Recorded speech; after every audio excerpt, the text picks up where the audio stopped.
Hello friends, target 98 plus के education channel में आप सभी का बहुत बहुत स्वागत है। साथियों, जैसा कि आप सबको पता होगा कि अपने यूट्यूब चैनल टारगेट 98 प्लस पे बायोलॉजी यानी कि जीव विज्ञान की एक थ्योरी क्लासेस लगाई जा रही है, बिल्कुल इनिशियल लेवल से यानी कि जीरो लेवल से, ठीक है। ताकि हमारे वैसे फ्रेंड्स जो काफ़ी दिनों से बायोलॉजी नहीं पढ़े हैं, जीव विज्ञान नहीं पढ़े हैं, उन्हें जीव विज्ञान पढ़ते समय या फिर साइंस पढ़ते समय काफ़ी समस्याओं का सामना करना पड़ता है, ठीक है। तो आज इन सभी समस्याओं का समाधान लेके हम इस थ्योरी क्लास को लाए हैं ताकि आपको किसी भी परेशानियों का सामना नहीं करना पड़े, ठीक है। तो आप इस क्लास को जितने भी अपनी बायोलॉजी जीव विज्ञान की क्लास हो रहे हैं इसे आप फॉलो कीजिए डेली। आपकी बायोलॉजी बिल्कुल अच्छे लेवल की हो जाएगी, किसी भी प्रकार की समस्या नहीं होगी आपको, ठीक है। चलिए चलते हैं अपने सेशंस की तरफ, आगे बढ़ते हैं। बात करें ये कौन कौन सी एग्जाम के लिए रिलेवेंट है, तो आप इसे एसएससी या फिर रेलवे या फिर भारत में होने वाले उन सभी एग्जाम के लिए इस क्लास को फॉलो कर सकते हैं जहां पे अच्छे लेवल के एक जनरल साइंस के क्वेश्चंस पूछे जाते हैं, ठीक है। अभी तो बायोलॉजी चल रही है, अगर आप लोग कहेंगे सपोर्ट करेंगे तो हम केमिस्ट्री और फिजिक्स की भी क्लास शुरू कर देंगे, ठीक है। चलिए चलते हैं अपने सेशंस की तरफ, आगे बढ़ते हैं, ठीक है।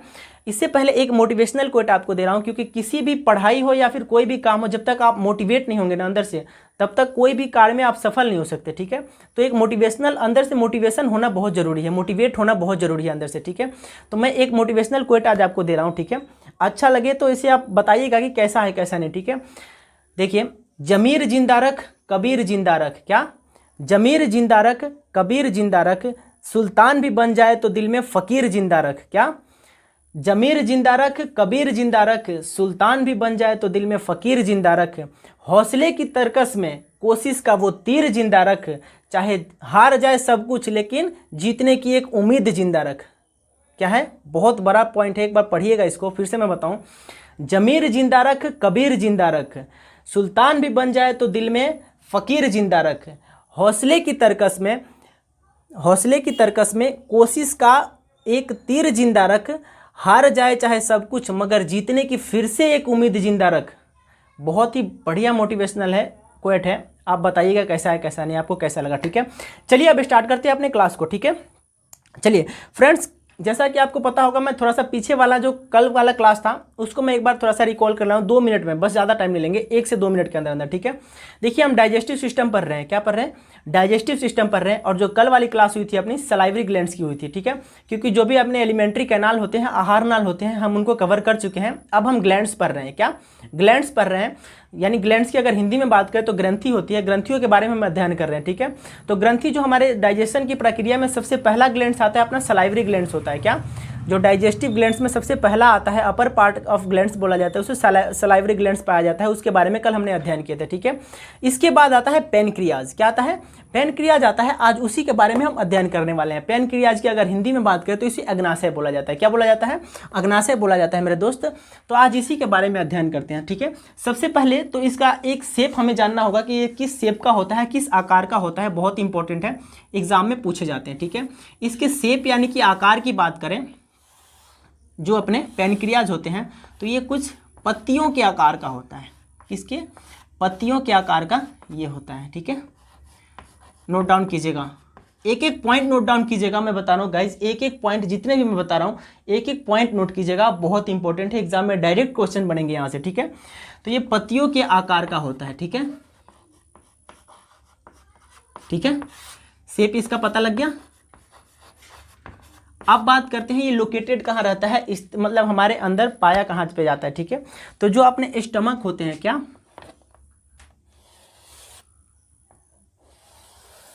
सॉरी, हमने ये थोड़ा सा देखिए, जो अपने स्टमक होते हैं ना, स्टमक के पीछे और नीचे की तरफ पाया जाता है। कहाँ पे पाया जाता है?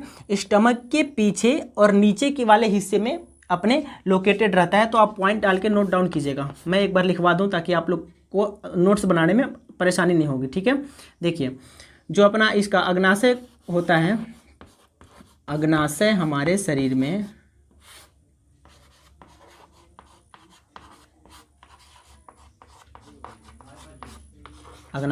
शरीर में स्टमक के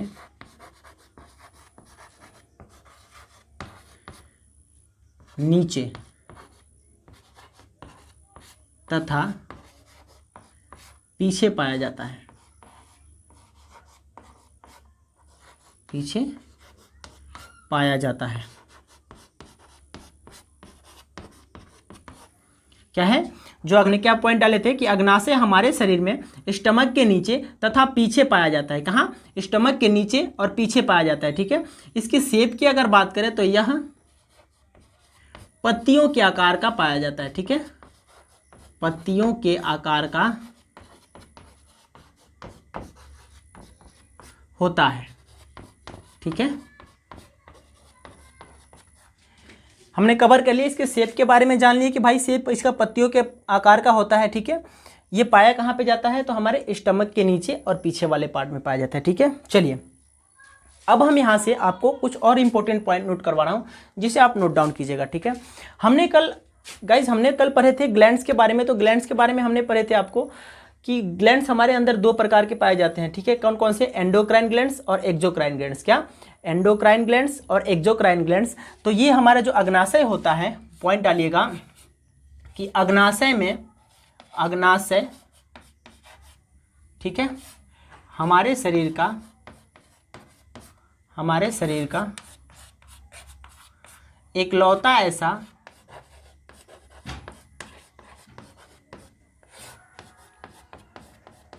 अग्नाशय हमारे शरीर का इकलौता ऐसा ग्लैंड है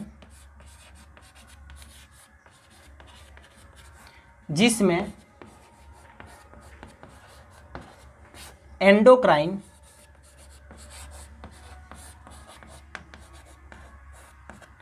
और एक्सोक्राइन ग्लैंड्स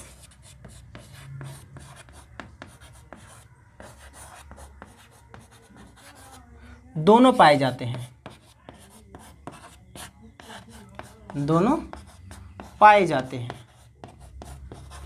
ठीक है, क्या बताए थे हमने कल आपको ग्लैंड्स जब पढ़ाए थे, हमने ये बताए थे कि जो ग्लैंड्स होते हैं अपने दो प्रकार के ग्लैंड्स पाए जाते हैं। एक तो एंडोक्राइन ग्लैंड्स होते हैं, एक्सोक्राइन ग्लैंड्स होते हैं। ठीक है, तो जो अपने ये पैनक्रियाज होते हैं, अग्नाशय होते हैं, इसके अंदर से हमारे दोनों ग्लैंड्स पाए जाते हैं, यानी कि एंडोक्राइन ग्लैंड्स भी पाए जाते हैं और एक्सोक्राइन ग्लैंड्स भी पाए जाते हैं। ठीक है, अगर सीधे शब्द में बताऊँ आपको मैं, तो देखिए अग्नाशय के अंदर से हमारे हार्मोन भी रिलीज होते हैं और एंजाइम भी रिलीज होते हैं। क्या, अग्नाशय के अंदर से हार्मोन और एंजाइम दोनों रिलीज होते हैं, क्योंकि एंडोक्राइन ग्लैंड्स के अंदर से हार्मोन रिलीज होते हैं और जो एक्सोक्राइन ग्लैंड्स होते हैं उसके अंदर से एंजाइम रिलीज होते हैं। ठीक है, चलिए इसको आप नोट डाउन कर लीजिएगा कि अग्नाशय हमारे शरीर का इकलौता ऐसा ग्लैंड्स है जिसमें एंडोक्राइन ग्लैंड्स और एक्सोक्राइन ग्लैंड्स दोनों पाए जाते हैं। शेप की अगर बात करें तो पत्तियों के आकार का होता है ये। इसके लोकेशन की अगर बात करें तो हमारे स्टमक के नीचे तथा थोड़ा सा पीछे हट के होता है। ठीक है, चलिए अब हम इसे एक बार मिटाते हैं। ठीक है,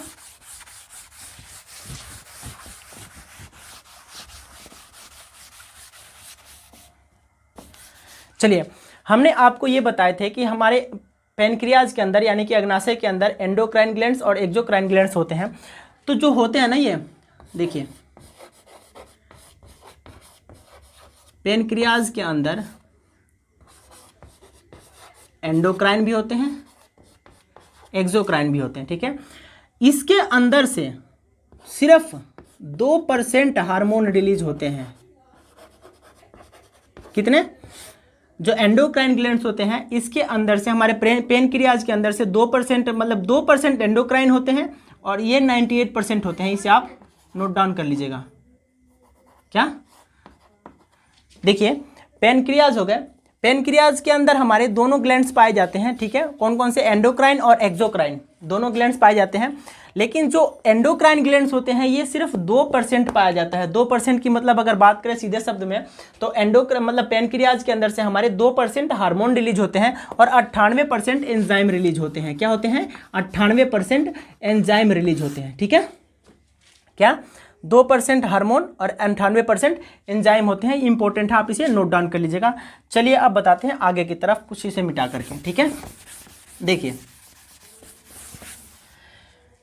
हमने कल पढ़े थे ग्लैंड्स दो प्रकार के होते हैं, एंडोक्राइन और एक्सोक्राइन। ठीक है, कोई डाउट नहीं इसमें। लेकिन जो एंडोक्राइन ग्लैंड्स हैं उसकी आप हेडिंग डालिएगा एंडोक्राइन ग्लैंड्स। ठीक है, एंडोक्राइन ग्लैंड्स। जो एंडोक्राइन ग्लैंड्स है मेरे दोस्त, क्या, जो एंडोक्राइन अंतःस्रावी ग्रंथि है ये टोटल 5 सेल से मिलकर बने होते हैं। क्या, 5 सेल से मिलकर बने होते हैं। 5 सेल से मिलकर बने होते हैं। ठीक है, 5 सेल से मिलकर बने होते हैं। कोई डाउट तो नहीं है? देखिएगा, हमने क्या बताए थे कि जो एंडोक्राइन ग्लैंड्स होते हैं वो 5 सेल से मिलकर बने होते हैं हमारे। ठीक है, 5 सेल कौन कौन से होते हैं उसके बारे में मैं आपको नोट डाउन करवा रहा हूँ, आप नोट डाउन कीजिएगा। ठीक है, एक होता है अल्फा सेल। क्या होता है? Alpha cell. अल्फा सेल, इसको ऐसे हम रिप्रेजेंट करते हैं। ठीक है, साइन कुछ इस प्रकार से होता है इसका। ठीक है, दूसरा आ जाता है अपना बीटा सेल। क्या? बीटा सेल, इसको हम ऐसे करते हैं। ठीक है, तीसरा आ जाता है अपना गामा सेल। ठीक है, चौथा आ जाता है अपना डेल्टा सेल। क्या? Delta cell. ठीक है, पांचवा जो हो जाता है अपना इप्सिलॉन सेल। क्या? EPSILON, epsilon cell. ठीक है, कौन कौन से होते हैं फिर से देखिएगा, मैं एक बार रिकॉल करवा दे रहा हूँ कि जो एंडोक्राइन ग्लैंड्स होते हैं, हमारे अंतःस्रावी ग्रंथि होती है, ये हमारे 5 सेल से मिलकर बने होते हैं। कौन कौन से? Alpha cell, beta cell, gamma cell, delta cell और एप्सिलॉन सेल। ठीक है, लेकिन हम आज जो पढ़ने वाले हैं सिर्फ 2 सेल के बारे में पढ़ने वाले हैं, क्योंकि यही हमारे डाइजेस्टिव ग्लैंड्स के अंदर आते हैं। ठीक है, हमने आपको बताया था कि जो ग्लैंड्स होते हैं इसकी एक अलग से थ्योरी क्लासेस ले लेंगे बिल्कुल अच्छे तरीके से, क्योंकि ग्लैंड्स एंड हार्मोन थोड़ा सा पढ़ने से नहीं होगा। ठीक है, इसको बिल्कुल अच्छे तरीके से डिटेल में पढ़ना होगा। लेकिन हम ग्लैंड्स को क्यों पढ़ रहे हैं? क्योंकि हमारे डाइजेस्टिव जो ग्लैंड्स है उसके बारे में अध्ययन करना जरूरी है जब हम डाइजेस्टिव सिस्टम पढ़ रहे हैं। ठीक है, तो आज हम सिर्फ अल्फा और बीटा सेल के बारे में अध्ययन करेंगे। क्या? अल्फा और बीटा सेल के बारे में आज हम अध्ययन करने वाले हैं। नोट डाउन कीजिएगा आप अल्फा सेल करके। ठीक है, क्या? मैं एक बार चौक ले लूं। देखिएगा, जो अल्फा सेल होते हैं ना, मैं एक बार इसे मिटा दूं। 5 सेल को आपने नोट डाउन कर लिए होंगे, अगर नहीं किए होंगे तो मैं एक बार फिर से बता दे रहा हूँ आपको, क्योंकि मैंने मिटा दिया। 5 सेल मिलकर कौन से 5 सेल मिलकर के हमारे एंडोक्राइन ग्लैंड्स बनाते हैं? तो अल्फा सेल, बीटा सेल, अपने gamma cell, alpha, beta, gamma, delta और एक होता है एप्सिलॉन सेल। ठीक है, इस प्रकार से टोटल 5 प्रकार के सेल होते हैं। देखिएगा, जो अल्फा सेल होते हैं ना, क्या? जो अल्फा सेल होते हैं, अल्फा सेल, इसके अंदर से ग्लूकागोन, GLUCAGON,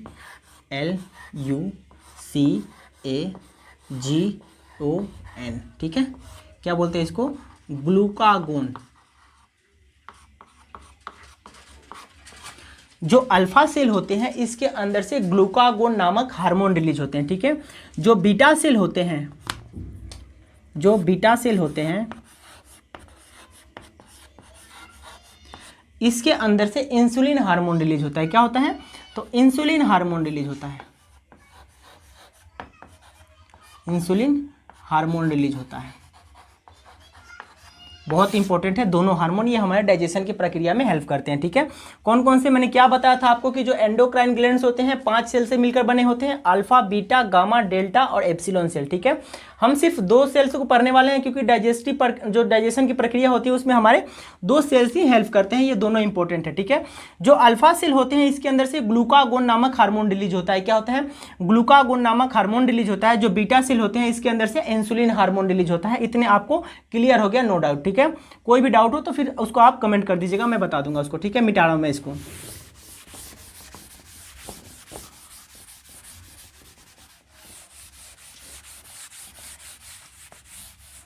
देखिए, अब आप एक हेडिंग डालिए, work of insulin.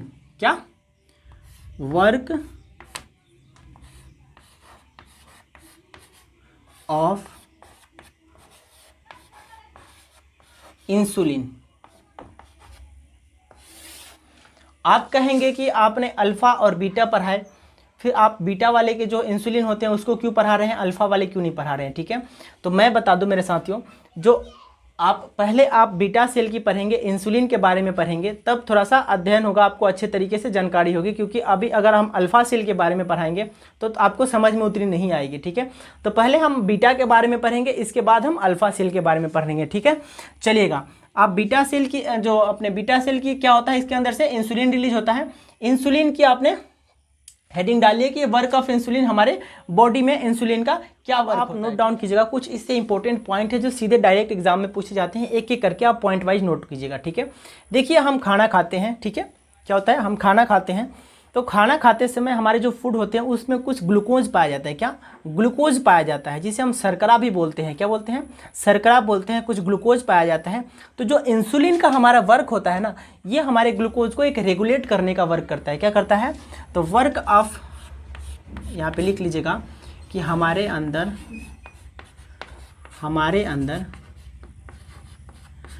Glucose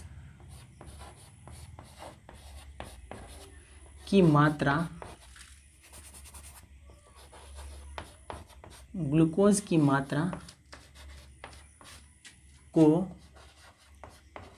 maintain करने का कार्य करता है, मेंटेन करने का कार्य करता है। ग्लूकोज की अगर बात करें फ्रेंड्स, तो इसे हिंदी में शर्करा बोला जाता है, क्या, इसे शर्करा बोला जाता है, ठीक है, हो गया। इंसुलिन हार्मोन होता है जो बीटा सेल से रिलीज होता है, इसका कार्य क्या है, तो हमारे अंदर जो ग्लूकोज की मात्रा होती है, जब हम खाना खाते हैं तो कुछ उसमें ग्लूकोज या फिर शर्करा पाए जाते हैं, तो उसी को मेंटेन करने का कार्य कौन करता है, तो इंसुलिन हार्मोन करता है, ठीक है। आप नोट डाउन कर लीजिएगा, ठीक है। चलिएगा अब हम बात करें कि कैसे करता है, ठीक है। मान लीजिए, देखिए कोई भी हमारे अंदर कोई भी चीज़ हो तो एक लेवल उसका होता है कि हाँ भाई इतने लेवल तक ये सीमित रहता है, ये सही लेवल है, ठीक है। मान लीजिए हमारे अंदर, हमारे शरीर में जो ग्लूकोज है उसकी मात्रा यहाँ तक रहना चाहिए, ठीक है। होगा क्या, जब इसकी मात्रा बढ़ेगी, जब भी इसकी मात्रा बढ़ेगी तो जो इंसुलिन हार्मोन है वो क्या करेगा, जो ग्लूकोज होता है ना उसको ग्लाइकोजन में ट्रांसफर करेगा, क्या करेगा, ग्लूकोज को ग्लाइकोजन में ट्रांसफर करेगा, ठीक है, GLYCOGEN। क्या करने का कार्य होता है इंसुलिन हार्मोन का, तो इंसुलिन हार्मोन का ग्लूकोज को ग्लाइकोजन में ट्रांसफर करके, और ये स्टोरेज कहाँ के करता है, तो ये ट्रांसफर करके लीवर के अंदर स्टोरेज करता है, ठीक है। क्या कार्य बताए थे मैंने आपको, हमने आपको बताए थे कि जो ग्लूकोज, एक्सेस ग्लूकोज हमारे खाने में पाए जाते हैं, मान लीजिए एक लेवल से अधिक हो गया, उस ग्लूकोज को क्या करेगा, तो ये मेंटेन करने का कार्य करता है। कैसे करता है, तो ग्लूकोज को ग्लाइकोजन के फॉर्म में ट्रांसफर करके, और मतलब कन्वर्ट करके, और लीवर के अंदर स्टोरेज करता है, कहाँ पे, लीवर के अंदर स्टोरेज करने का कार्य करता है, ठीक है। ये आपको थोड़ा सा कन्फ्यूजन तो नहीं हो रहा है कि ग्लाइकोजन, ग्लूकागोन और ये क्या बता दिए, ठीक है, थोड़ा सा हो रहा होगा, मैं एक बार फिर से बताऊँ। देखिए हमने पढ़े थे अल्फा सेल, बीटा सेल, ठीक है। अल्फा सेल से हमने पढ़े थे कि यहाँ से ग्लूकागोन नामक हार्मोन निकलते हैं, जो बीटा सेल से हमने पढ़े थे कि यहाँ से हमारे इंसुलिन हार्मोन निकलते हैं, क्या, बीटा सेल से हमारे इंसुलिन हार्मोन रिलीज होते हैं, ठीक है। इंसुलिन हार्मोन के बारे में क्या वर्क होता है इसका, तो हमने यहाँ पे पढ़े थे कि जो हमारे अंदर ग्लूकोज, कौन सा ग्लूकोज, तो जो हम खाना खाते हैं तो हमारे खाना फूड में कुछ ग्लूकोज पाया जाता है, ठीक है। तो उसी की मात्रा यानी कि उसकी लेवल को मेंटेन करने का कार्य हमारे इंसुलिन हार्मोन करता है, ठीक है, हमारे अंदर, ठीक है। कैसे करता है, तो ग्लूकोज को ग्लाइकोजन के फॉर्म में कन्वर्ट करके और लीवर में स्टोरेज करता है, ठीक है। चलिए एक और इम्पोर्टेंट पॉइंट नोट डाउन कीजिएगा कि जो इंसुलिन का वर्क होता है वो ग्लूकोज को यूरिन के द्वारा, ठीक है, मैं एक बार थोड़ा सा मिटाने के लिए, देखिए जो ग्लूकोज होते हैं उसको यूरिन के साथ निकलने से रोकता है,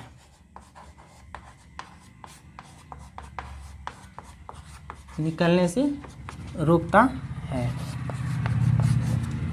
क्या, देखिए हमने पढ़े थे, क्या यहाँ पे पॉइंट डाले कि जो इंसुलिन हार्मोन का दूसरा कार्य होता है वो ग्लूकोज को, जो ग्लूकोज शर्करा होता है उसको यूरिन यानी कि जो हमारे मूत्र होते हैं उसके द्वारा मतलब बाहर निकलने से रोकने का कार्य कौन करता है, तो ये अपना इंसुलिन हार्मोन करता है। कैसे, जो भी ग्लूकोज एक्स्ट्रा होगा उसको निकलने ही नहीं देगा, उसको ग्लाइकोजन के फॉर्म में ट्रांसफर कर देगा और वो लीवर में हमारे स्टोरेज कर देगा, ठीक है।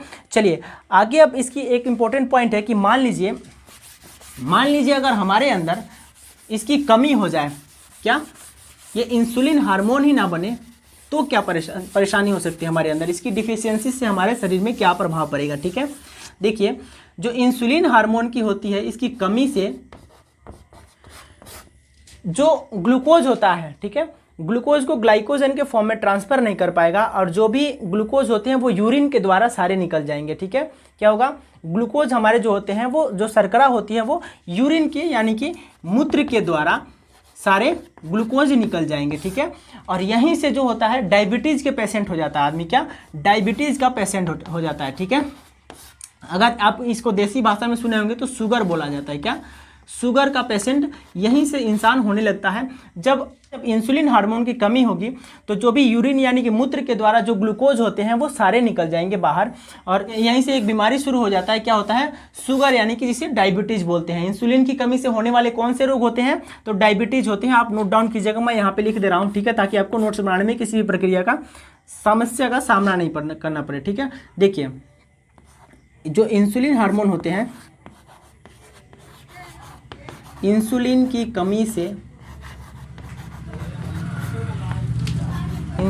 कमी से होने वाले रोग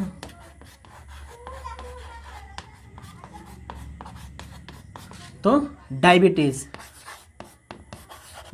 जिसे हम शुगर बोलते हैं। ठीक है, हो गया, नोट डाउन कर लीजिएगा कि डायबिटीज़ की जो इंसुलिन हार्मोन की कमी होती है हमारे अंदर, इसकी डिफिशियंसी होती है तो हमारे शरीर पे क्या प्रभाव पड़ेगा, तो जो ग्लूकोज होता है उसको सारे यूरिन के द्वारा वो बाहर निकाल देगा। इसी से यहीं से हमारी एक डायबिटीज़ नामक बीमारी हो जाती है जिसे हम शुगर बोलते हैं। ठीक है, ये किस लिए होती है, तो इंसुलिन की कमी से होती है। देखे होंगे आप लोग, सामान्यतः भगवान न करे आसपास आपके कोई शुगर का पेशेंट हो तो आप देखे होंगे उसको, मतलब अधिक मात्रा में उसकी शुगर की लेवल रहती हो, मतलब शुगर जो होता है उसकी पॉइंट अगर ज़्यादा लेवल में हो तो वो क्या करते हैं कि 2-4 दिनों पे एक इंजेक्शन लेते हैं। क्या, इंजेक्शन लेते हैं। कौन सा इंजेक्शन होता है, वो जो इंजेक्शन लेते हैं जो शुगर के पेशेंट होते हैं वो इंसुलिन का इंजेक्शन लेते हैं। किसका, इंसुलिन का इंजेक्शन लेते हैं। ठीक है, जो डायबिटीज़ के पेशेंट होते हैं वो इंसुलिन के इंजेक्शन लेते हैं। ऐसे इंजेक्शन के द्वारा जो अपने इंसुलिन हार्मोन होता है उसके लेवल को मेंटेन कर सके, इसी के लिए इंसुलिन हार्मोन का इंजेक्शन लेते हैं जो शुगर के पेशेंट होते हैं, डायबिटीज़ के पेशेंट होते हैं। ठीक है, चलिएगा, अच्छा हमने कमी के बारे में तो पढ़ लिए थे। क्या, हमने ये पढ़ लिए थे कि जब हमारे अंदर इंसुलिन की कमी होती है, इंसुलिन हार्मोन की कमी होती है, नहीं रिलीज हो पाता है प्रॉपर तरीके से, तो मतलब उसके अंदर उसके बाद क्या कमी आ जाएगी। लेकिन एक बात बताइए, अगर इंसुलिन की मात्रा हमारे अंदर बढ़ जाए, क्या, अगर ये बढ़ जाए तो क्या प्रभाव पड़ेगा हमारे बॉडी पे। ठीक है, क्या होगा, इंसुलिन की अगर लेवल हमारे अंदर बढ़ जाए तो हमारे शरीर पे क्या पड़े थे कि जो भी एक्स्ट्रा ग्लूकोज होते हैं उसको ग्लाइकोजन के फॉर्म में ट्रांसफर करके हमारे लीवर में स्टोरेज करने का काम इंसुलिन हार्मोन करते हैं। ठीक है, अब इसकी कमी से हमने पढ़ लिए थे कि इसे जब इसकी कमी हो जाएगी, इंसुलिन हार्मोन प्रॉपर तरीके से हमारे बॉडी में रिलीज नहीं हो पाएगा तो क्या होगा कि जो भी ग्लूकोज होंगे वो यूरिन यानी कि मूत्र के द्वारा बाहर निकल जाएंगे और डायबिटीज़ नामक रोग हो जाता है। इससे क्या, डायबिटीज़ नामक रोग हो जाता है। तो इसकी यहाँ से आपसे एग्जाम में पूछे जाते हैं कि डायबिटीज़ रोग मतलब शुगर की बीमारी किसकी कमी से होती है, तो इंसुलिन की कमी से होती है। ठीक है, चलिए अब हम बात करते हैं कि इसकी इंसुलिन हार्मोन होता है ये हमारे बॉडी में अगर बढ़ जाए तो क्या प्रभाव पड़ेगा। ठीक है, देखिए क्या करेगा, ये जो ग्लूकोज होते हैं उसको ज़्यादा से ज़्यादा ग्लाइकोजन के फॉर्म में ट्रांसफर करके और वो लीवर में स्टोरेज कर देगा, लेकिन वो हमारे अंदर एनर्जी वगैरह कुछ मिल नहीं पाएंगे क्योंकि हमारे बॉडी के अंदर ग्लूकोज की होना बहुत ज़रूरी है। ठीक है, तो ग्लूकोज नहीं रहेंगे तो क्या होगा, हमारे एक वीकनेस सब महसूस होगा। क्या होगा, एक वीकनेस महसूस होगा और यहीं से एक बीमारी होती है जिसे हम बोलते हैं हाइपोग्लाइसेमिया। क्या बोलते हैं, हाइपोग्लाइसेमिया। हाइपोग्लाइसेमिया, ठीक है, क्या होता है, यहीं से एक बीमारी हो जाती है जिसे हम हाइपोग्लाइसेमिया बोलते हैं।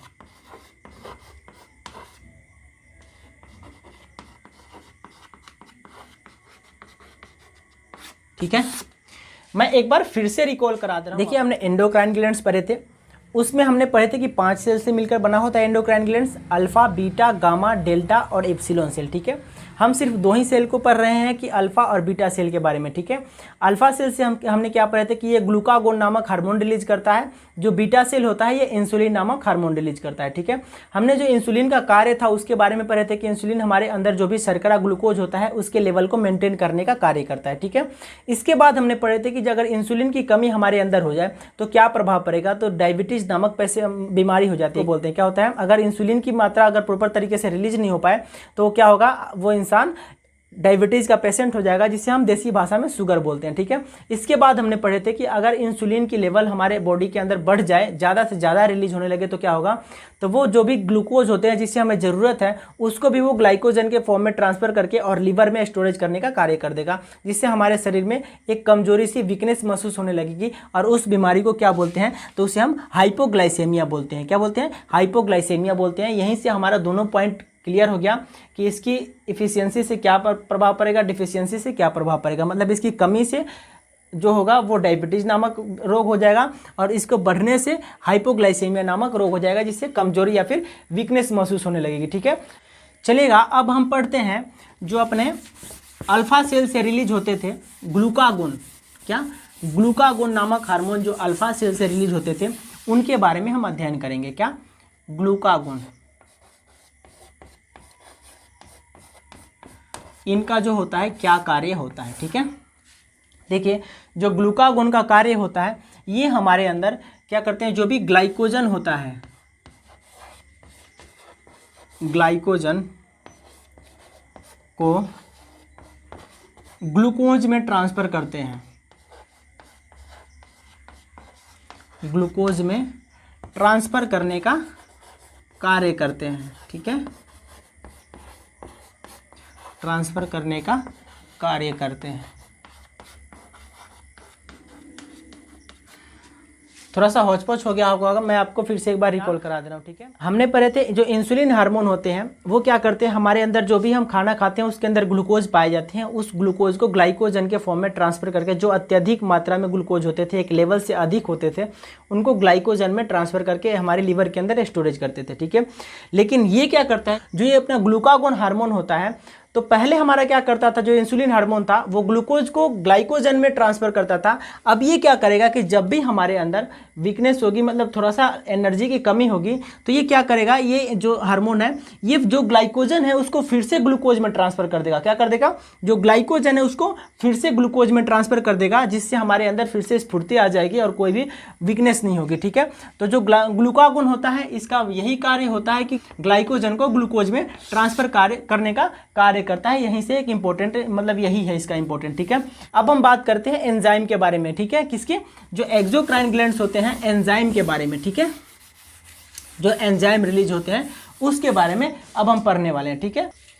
फ्रेंड्स, हमने पीछे पढ़े थे कि जो अपने पेनक्रियाज होते हैं वहाँ से एंडोक्राइन ग्लैंड्स और एक्सोक्राइन ग्लैंड्स दोनों ही निकलते हैं, यानी कि हार्मोन और एंजाइम दोनों ही रिलीज होते हैं, ठीक है। तो जो हार्मोन होते हैं, हार्मोन हमारे अंदर से दो प्रकार के पेनक्रियाज के अंदर से निकलते हैं, एक तो ग्लूकागोन और एक इंसुलिन, दोनों के बारे में हम अध्ययन कर चुके हैं। अब हम एंजाइम के बारे में अध्ययन करेंगे। किसके बारे में, एंजाइम के बारे में, ठीक है। मैंने आपको क्या बताया था इसके पहले क्लास में, कई बार मैं बता चुका हूं कि एंजाइम से पहले हमारे अंदर कुछ जूस निकलते हैं, कुछ रस निकलते हैं, कुछ लिक्विड निकलते हैं। तो जो पैनक्रियाज के अंदर से जूस निकलते हैं उसको हम बोलते हैं पैनक्रियाटिक जूस। क्या बोलते हैं, पैनक्रियाटिक जूस, ठीक है। पैनक्रियाटिक जूस बोलते हैं इसको। अगर हिंदी में बात करें तो इसको हम अग्नाशय रस बोलते हैं, ठीक है, अग्नाशय रस बोलते हैं, ठीक है। क्या, एंजाइम निकलने से पहले कुछ जूस, कुछ रस निकलते हैं, जो हमारे पैनक्रियाज के अंदर से जूस निकलते हैं, ये पैनक्रियाटिक जूस निकलते हैं। इसी के अंदर से 3 प्रकार के एंजाइम हमारे अंदर पाए जाते हैं, मिलते हैं। मतलब इस जो ये रस होते हैं, इस रस के अंदर से 3 प्रकार के एंजाइम पाए जाते हैं। पहला जो पाया जाता है वो है ट्रिप्सिन। क्या है, ट्रिप्सिन। इंग्लिश हिंदी दोनों में ही इसको ट्रिप्सिन ही बोला जाता है। तो जो पहला एंजाइम होता है वो ट्रिप्सिन होता है। एक हो जाता है अपना अमाइलेज। क्या, अमाइलेज। और तीसरा हो जाता है अपना लाइपेज, ठीक है। क्या पढ़ लिया हमने कि जो एंजाइम होते हैं, एंजाइम निकलने से पहले कुछ रस निकलते हैं, तो अग्नाशय जो हमारे पेनक्रियाज होता है, अग्नाशय होता है, इसके अंदर से पेनक्रियाटिक जूस, अग्नाशय जूस निकलता है।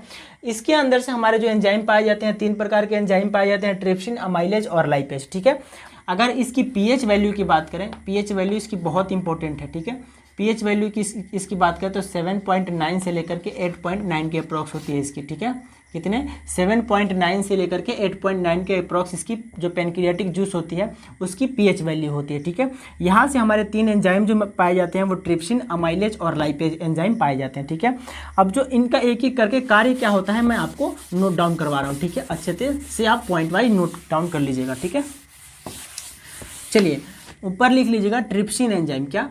ट्रिप्सिन।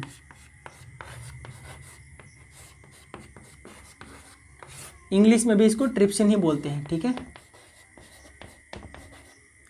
चलिए ट्रिप्सिन एंजाइम का जो मुख्य कार्य होता है तो ये हमारे पेप्टोन को क्या, अरे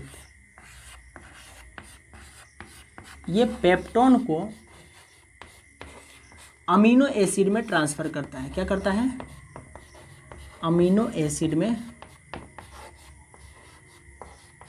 ट्रांसफर करता है। ट्रिप्सिन का क्या कार्य होता है? तो पेप्टोन को अमीनो एसिड में ट्रांसफर करता है। पेप्टोन के बारे में अभी आपको समस्या होगी, थोड़ा सा समझ नहीं आएगा। मैं आगे एक एक करके सारे क्लास के माध्यम से जैसे जैसे आगे बढ़ेंगे आपको एक एक चीज़ आपको बताता जाऊंगा, कोई दिक्कत नहीं होगी। अभी आपको समझ में नहीं आएगा पेप्टोन, आप इसे सिर्फ नोट डाउन कर लीजिएगा कि पेप्टोन को अमीनो एसिड में ट्रांसफर करने का कार्य कौन करता है? तो हमारे ट्रिप्सिन नामक एंजाइम करता है। ठीक है, अब आप लिखिएगा अमाइलेज और लाइपेज के बारे में। ठीक है, अमाइलेज, यह कार्बोहाइड्रेट को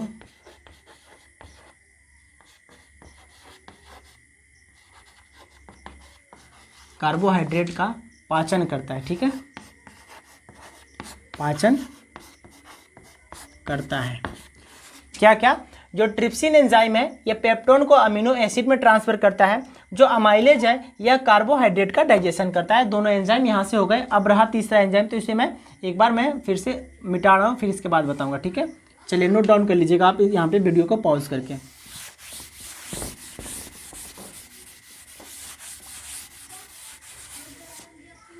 अब आते हैं हम लाइपेज एंजाइम की तरफ। किसके तरफ? लाइपेज। लाइपेज जो है हमारा, लाइपेज एंजाइम जो है ये क्या करता है? ये फैट को फैटी एसिड में ट्रांसफर करता है। क्या? फैटी एसिड में ट्रांसफर करता है।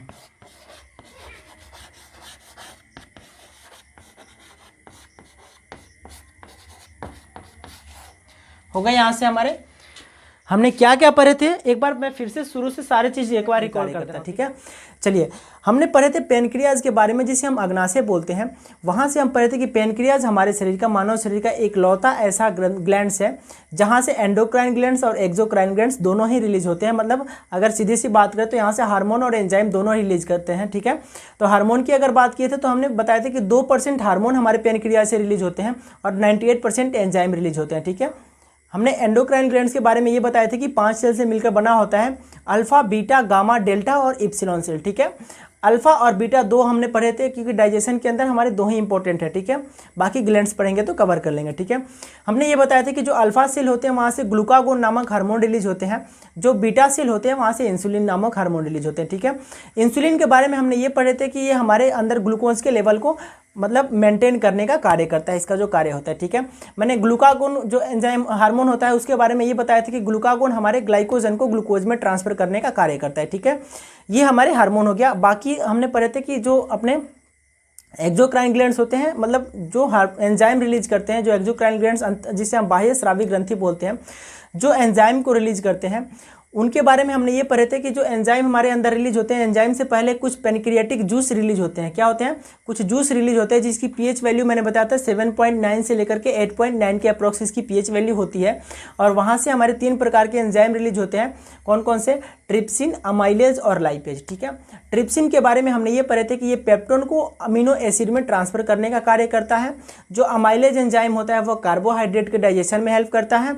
जो लाइपेज एंजाइम होता है वो क्या करता है? तो वो फैट को फैटी एसिड में कन्वर्ट करने का कार्य करता है। ठीक है, तो यहीं पे इस क्लास को पूर्ण करते हैं। यहाँ से एक पॉइंट और आप नोट डाउन कर लीजिएगा कि कोई इंपॉर्टेंट है। ठीक है, एक थोड़ा सा छूट रहा है यहाँ से इंपॉर्टेंट पॉइंट, मैं उसे बता दे रहा हूँ थोड़ा सा जल्दी से। ठीक है, जो पैनक्रियाटिक जूस होता है, ठीक है, कौन सा? पैनक्रियाटिक जूस जो होता है इसको हम पूर्ण पाचक रस बोलते हैं। क्या? पूर्ण पाचक रस बोलते हैं, क्योंकि यहीं से हमारे डाइजेशन की प्रक्रिया एंड हो जाती है। क्या पढ़े थे हमने कि जो पैनक्रियाटिक जूस होते हैं पूर्ण पाचक रस बोलते हैं। इसको क्या बोलते हैं? पैनक्रियाटिक जूस को पूर्ण पाचक रस बोलते हैं, क्योंकि ये हमारे डाइजेशन की पूरी प्रक्रिया को यहीं पे एंड कर देता है। यही जो अपने पैनक्रियाटिक जूस होता है। ठीक है, चलिए फिर मिलते हैं आपसे किसी अगले सेशंस के माध्यम से। तब तक के लिए thank you so much guys, अच्छे से रहिए, पढ़ाई कीजिए। तब तक के लिए जय हिंद, जय भारत।